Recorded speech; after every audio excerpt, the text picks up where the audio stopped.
Let's talk about how to heal the runner inside of you.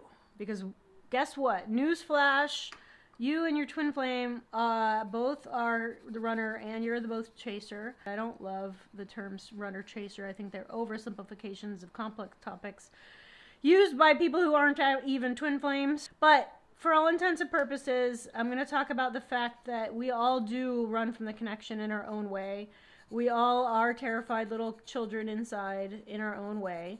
And so this is not just for twin flames, it's for any soul connection. I've been asked, just because I've been on this journey for so long, I get asked like very specific questions. And so that's why I want to talk about it in these videos. Because I have a unique perspective of 30 years of separation, 30 years of unions, 30 years of running, 30 years of chasing. I've done it all, basically. I want to talk about how I've healed my own runner. And again, I don't really like these terms, but I'm going to use them anyway. So theoretically, I've been the divine feminine, and theoretically, I've been the chaser. Okay, so again, I have to cave and use these stupid terms because that's what. Anyway, so theoretically, I'm the feminine, and but I've run very much my life. I've run from my masculine side of my life. I definitely have always loved being independent. I was raised to be very independent. I've always wanted to make my own money, and I had no problem starting a business and hiking mountains. And I mean, I have no problem with all that stuff. I love living alone and being single. Yeah, I don't know. I really have run from my masculine side most of my life. In the last couple of years, I've had to learn how to run from my feminine side, which is not comfortable for me.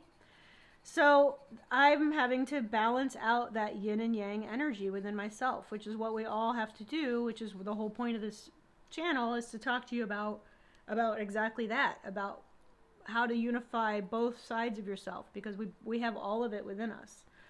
So anyway, my point is that I definitely have had a lot of runner energy in me, and what color do I want to use? And so my point is that I want to talk about how I got through it. And I'm sorry that I'm using both sides of my brain to color, but I find it very therapeutic to channel these messages while I do this adult coloring book. Okay, so anyway, the first thing I did to really get through healing the runner inside of me was realizing that I really have a hard time being vulnerable. Vulnerability is very, very, very difficult for me. I don't love it. Everyone in my life is very dramatic and has big emotions, and I'm usually the one that's managing them and keeping it all together. I'm usually the one that everyone goes to with their problems. I'm the empath of the family.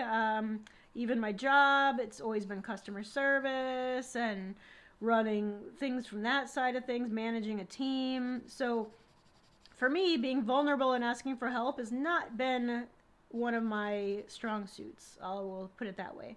So what I've done to help heal my runner inside of me, especially so that I can become more unified for myself and also on my twin flame journey, is that when I was dating people, I tried to force myself to be vulnerable. Ugh, and I hate it. It's horrible. It's really, really, really hard for me. Even one of my closest, dearest friends told me recently that I only recently told her I loved her. And I was like, what? How is that possible? Like, obviously I love you. But it doesn't come second nature to me to show my emotions in that way, because everyone in my life is overly emotional, in my opinion. I just feel like everybody, and if you're one of those people putting your story all over Facebook groups and Reddit and Quora and all the twin flame chats and venting all the time, you're one of those people. I find you exhausting. Get a journal. Scream into a pillow. We don't all need every detail of your story. Like, if you're just venting, go vent in your journal. But anyway, I'm exhausted by it all, and it's because I feel all the energies. So it's really, really hard for me to be vulnerable and open up about what I need, because I'm always holding space and helping everyone else. So practicing that in other relationships has been invaluable for me. And I've been able to, because of that, and because of learning communication skills and learning vulnerability with other relationships, I've been able to bring that to my twin flame in person when I've seen him in person. I've been able to share more of myself in that way, which has been really great. And in that note, I'll also say that part of the thing that's helped me heal the runner dynamic in my connection with my twin has been that the universe has made it happen. They've kind of forced both of us to do that because we both have been running. He's definitely been running from me for sure. And I don't judge him because I understand, totally get it, why. But he and I have crossed paths many times in these 3 decades. And only one time was because of us. Only one time was it orchestrated by us. The others were a total surprise by the universe. And so we had to it forced us in person to deal with our shadows, to deal with our struggles, to deal with this relationship. We realized that, oh, this person's still in my life, even though they're not in my life. Whoa, nowhere, you know.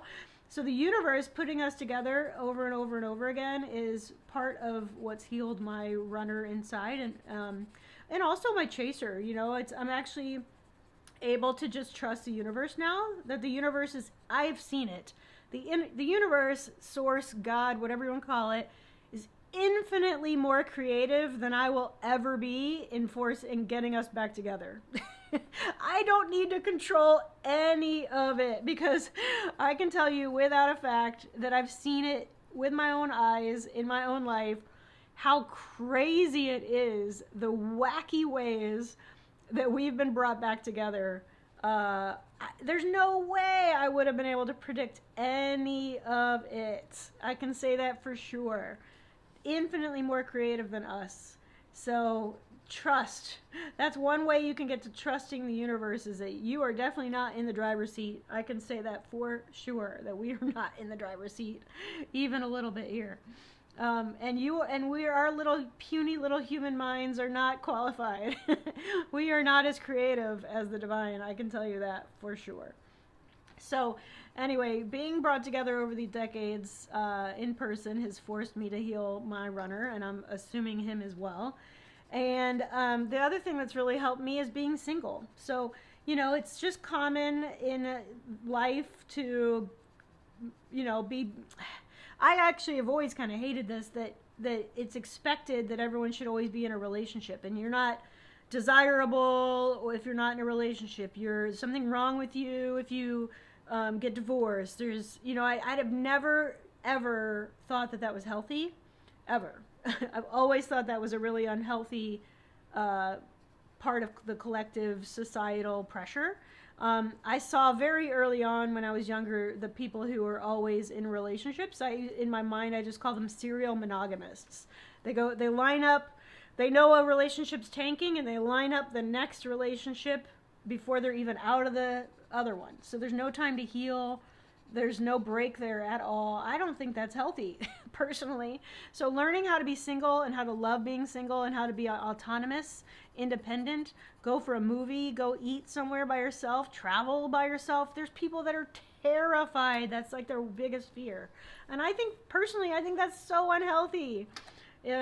I just think there's so much value in it. Just like me being single all the time is also not healthy. I need to allow other people into my space. I need to compromise. I need to learn how to share and be vulnerable in a relationship. All of that stuff is also very helpful. But learning to be single and loving being single and not a curse of being single, that has all been invaluable. So just think about all that stuff, and every time you have any opportunity to connect with your twin flame in any way, whether it's a social media message, whether it's like me where we just get brought together over and over and over and over and over again in life, look at all of those as a little mini reunions. I think union as a twin flame is really thrown around a lot, way too much. I look at it more as everything that we've gone through has been a little mini reunions. Every time we've had a chance to talk on social media for a reason, because again, sometimes the divine will just give me reasons to reach out. I'll take them. I see the opportunity. I give a wink and a nod to the universe for giving it to me. And then I will reach out for whatever reason. And I just hold space for my twin, and I don't expect a response and all that stuff. You know, you got to let it go. But I look at every single one of those opportunities as an opportunity for repairing the relationship and for getting it in as a mini union window, like a little reunion.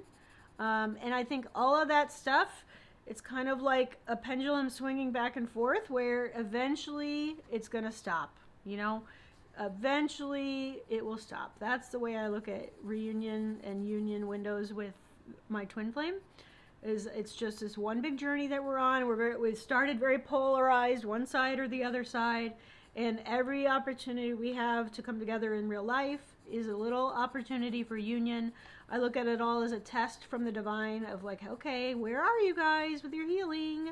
Can you be friends? Can you be lovers? What's going on? Are you playing small in your life? Every single one of them has been an opportunity for me to open up, to get more on my soul's journey, to stop playing small, to forgive. There's been so many lessons on this long ass journey that I've been on as a twin flame. And so I'm just hopeful that this helped you a little bit into thinking that through, of like how to heal your runner inside of you, because you got to do that. If you do that within you, you're automatically helping your counterpart anyway, because you're one soul. You share a energetic vibration with that person, and this works even without that. I mean, even if I change my dynamic with my father or my brother or a boss I don't like or a neighbor, you change how you're reacting, it's going to automatically change that other person. So that's the way it works with the twin flame. It's the way it works with everybody. And so those are some of the things I've done to heal my internal running, my fear of being in the same room with this person and all of that stuff. Hopefully this helped you. And if something popped up for you and clicked for you, definitely share it below in the comments. I'd love to hear it, obviously. I'm sharing all this because I've been stuck in it myself for 30 years almost. I'm going on 3 decades with this journey. So I'm definitely interested in hearing your version of it and what's clicked for you and what have other relationships taught you on your journey. But more importantly, how did you heal, or what are you working on to heal your runner energy? Sometimes it's not even your own energy, and I have a video about that, about emotions. And how to know whether they're yours or the collectives or your twin flames. So check that out. I'll link to that here at the end for you to check out next. And I will see you around. Thanks for watching. If you're new here, don't forget to subscribe and hit that bell icon so you get notified of new videos. And I wish you all the love and all the best. You've got this. Your soul knows the path. You can do it.